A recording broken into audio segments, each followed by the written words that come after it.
안녕하세요. 현수의 재테크입니다. 오늘은 환율에 대해서 이야기를 해보려고 합니다. 미국 주식에 투자하면서 환율에 대한 고민을 안 할 수가 없습니다. 월급날이 되어서 미국 주식에 투자하려고 보니 환율이 너무 올라 있어서 망설여 본 경험이 있을 겁니다. 기본적으로 환율을 예측하는 것은 불가능에 가깝습니다. 만약 예측할 수 있다면 주식 투자 같은 거 하지 마시고 외환 거래나 FX 마진 거래 같은 거래서 금방 부자 되세요. 그렇지만 예측이 어렵다고 해서 공부를 안 할 수는 없겠죠. 오늘은 환율, 특히 달러 원 환율에 영향을 미치는 요인에 대해서 한번 이야기해 보겠습니다. 달러 원 환율은 본질적으로 달러라는 외환 상품의 가격입니다. 모든 시장 가격과 마찬가지로 수요와 공급의 원리에 의해서 결정됩니다. 외환 시장에서 달러화에 대한 수요가 공급을 초과하면 달러의 가치는 상승하니까 달러 환율이 상승하고 원화 가치는 하락하겠죠. 반대로 달러화의 공급이 수요를 초과하면 달러의 가치는 하락하게 됩니다. 이런 경우 달러 환율이 하락하고 반대로 원화 가치가 상승하게 되죠. 달러화 수요가 상승하는 요인은 한국의 수입 업체가 수입 대금을 결제하거나 국내 투자자가 해외 자산, 해외 주식이나 해외 부동산 등에 투자할 때, 또 해외여행 경비를 환전할 때 달러화가 필요합니다. 반대로 원화 수요가 상승하는 요인에는 한국의 수출업체가 수출 대금으로 받은 달러를 국내에서 사용하기 위해 원화로 환전할 때, 외국인 투자자가 국내 주식이나 채권에 투자하기 위해서 달러를 원화로 바꿀 때, 외국인 관광객이 한국으로 여행을 올 때 원화가 필요하겠죠. 금리도 매우 중요한 영향을 미칩니다. 양국 간 기준금리 차이는 단기적으로 환율에 가장 직접적이고 강력한 영향을 미치는 요인 중의 하나입니다. 단순하게 생각하면 금리가 오르면 통화량이 줄어듭니다. 통화량이 줄어들면 화폐 가치가 올라가니까 환율은 하락하죠. 조금 더 단순하게 예를 들어 볼게요. 한국은행에서 한국의 기준금리를 5%로 올렸다고 해봅시다. 여윳돈이 있는 사람은 이자를 많이 주니까 적극적으로 예금을 하고, 대출을 받았던 사람은 금리가 높아서 이자가 부담되니까 돈을 서둘러서 갚습니다. 시중에 돌아다니는 돈, 그러니까 통화량은 감소하게 됩니다. 만약 시장에 달러가 100개, 원화가 100개 있는 상황이라면 1달러는 1원이겠죠. 그런데 원화가 50개로 감소해서 달러가 100개, 원화가 50개가 된다면 1달러는 0.5원이 되니까 결과적으로 달러 원 환율은 감소한다고 볼 수 있습니다. 한국의 기준금리가 미국보다 높으면 원화 표시 자산, 그러니까 한국 국채 같은 자산의 기대 수익률이 높아집니다.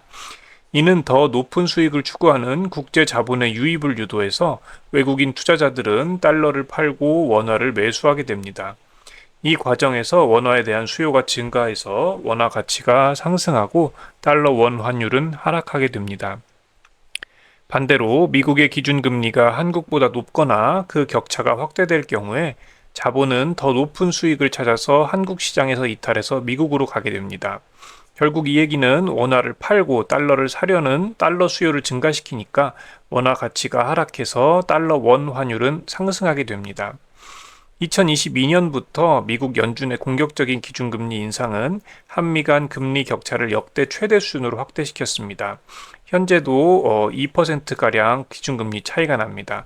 얼마 전에 9월에 미국에서 금리를 낮춰서 금리 차이가 조금은 줄어들었죠.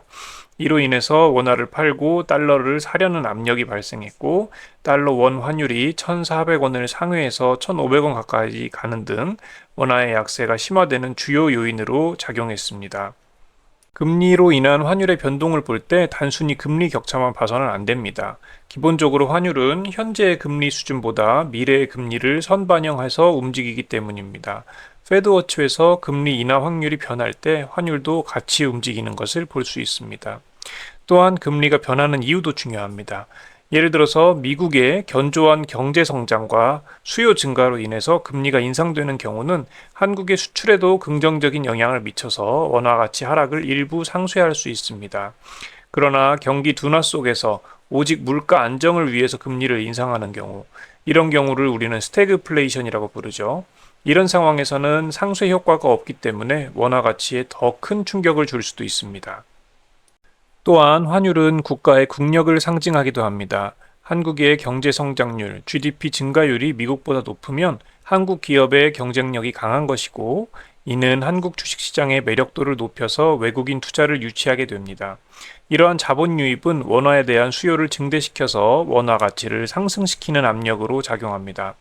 최근의 원화 약세는 한미 간 금리의 역전도 있지만 한국의 경제 성장률 저하도 큰 영향을 미쳤다는 분석도 있습니다. 국제 무역 수지도 중요한데요. 수출이 수입보다 많아서 경상수지 흑자를 기록하면 국내로 유입되는 달러가 유출되는 달러보다 많아집니다. 수출 기업들은 벌어들인 달러를 국내에서 사용하기 위해 원화로 환전해야 하므로 외환 시장에서 달러를 매도하고 원화를 매수합니다. 이것은 결국 달러 공급을 늘리고 원화 수요를 증가시키기 때문에 원화 가치를 상승시켜서 환율을 하락시킵니다. 반대로 경상수지 적자는 수입 대금 결제 등을 위해 필요한 달러 수요가 수출로 벌어들인 달러 공급보다 많다는 것을 의미합니다. 이는 외환 시장에서 달러 매수 압력을 높여서 원화 가치를 하락시키고 환율을 상승시킵니다. 또 외국인 투자자들은 한국의 주식이나 채권을 매입하기 위해서 달러를 팔고 원화를 매수해야 합니다. 이것은 원화 수요를 직접적으로 증가시켜서 원화 가치를 올리고 환율을 하락시킵니다. 반대로 외국인 투자자들이 보유하고 있던 국내 자산을 매각할 경우에 매각 대금인 원화를 다시 달러 등 자국 통화로 환전해 나갑니다. 이 과정에서 달러 수요가 급증해서 원화 가치가 하락, 환율이 상승합니다. 외국인 증권 투자 동향 통계는 이러한 관계를 명확하게 보여줍니다. 코스피 시장에서 외국인 순매수 규모와 달러 원 환율의 움직임은 시장 분석가들이 주시하는 핵심 지표 중에 하나입니다. 또 투자자들은 경제가 불안하다고 느끼면 위험 자산을 매도하고 안전 자산으로 자금을 이동시킵니다. 달러는 세계 제1의 기축통화로서 대표적인 안전 자산입니다. 그에 비해 한국 경제는 수출 의존도가 높아 글로벌 경기에 민감하게 반응하고 원화도 위험 자산으로 분류되는 경우가 많습니다. 원자재 가격도 중요합니다. 한국은 원유를 비롯한 에너지, 원자재를 대부분 수입에 의존합니다. 원유는 달러로 결제하기 때문에 국제 유가가 급등하면 한국의 수입 결제 대금이 급격하게 증가하면서 달러 수요를 증가시킵니다. 외환 당국의 시장 개입도 중요한 역할을 합니다. 한국 외환 당국, 국민연금 등은 환율의 급격한 변동을 완화하기 위해서 외환 시장에 개입하여 환율 방어에 나섭니다. 외환 보유고를 이용해서 직접 개입하기도 하고 말로만 개입하기도 하죠. 커다란 환율의 흐름을 막을 수는 없겠지만 그래도 단기간 영향을 주는 것은 사실입니다. 처음에 시작할 때 환율을 예측하는 것은 불가능에 가깝다고 이야기를 했죠. 이제 이렇게 이야기를 듣고 나니까 환율을 예측하는 것이 왜 어려운지 충분히 이해가 됐을 거라고 생각합니다. 너무 많은 요인이 복잡하게 개입되어서 서로 영향을 주고받고 미래의 요인을 선반영하기 때문에 개인 투자자가 이런 요인을 다 파악해서 투자에 나선다는 것은 불가능에 가깝습니다. 게다가 세상에는 달러와 원화만 있는 게 아니죠. 위화나 유로와 엔화 등 수많은 나라와 수많은 돈이 있고 서로 영향을 주고받습니다. 이 표는 달러 원 환율의 핵심 결정 요인을 요약해서 보여주는 것입니다. 아까 앞에서 말했던 이야기들이 들어있으니까 한번 화면을 멈춰서 읽어봐도 좋겠습니다. 그래도 환율에 영향을 미치는 요인들이 뭐가 있는지 알아보고 어떤 이벤트가 일어났을 때 환율이 어떻게 변할지 예측해보는 일도 재미있는 일이 될 수 있겠죠. 장기적으로 볼 때 달러 원 환율은 점점 저점을 높이면서 우상향 차트를 그리고 있긴 합니다. 개인적으로 한 명의 투자자로서 단기 환율 예측은 깔끔하게 포기하고 월급날마다 환전해서 투자하고 있습니다. 단기적으로 환율이 하락할 거라고 예상하더라도 환해지 투자는 하지 않는 편입니다. 제가 맞춘다는 보장도 없는 데다가 환해지하는 데 들어가는 비용도 만만치 않기 때문이죠. 그렇지만 꼭 환해지를 안 해야 된다라고 얘기하는 것은 아닙니다.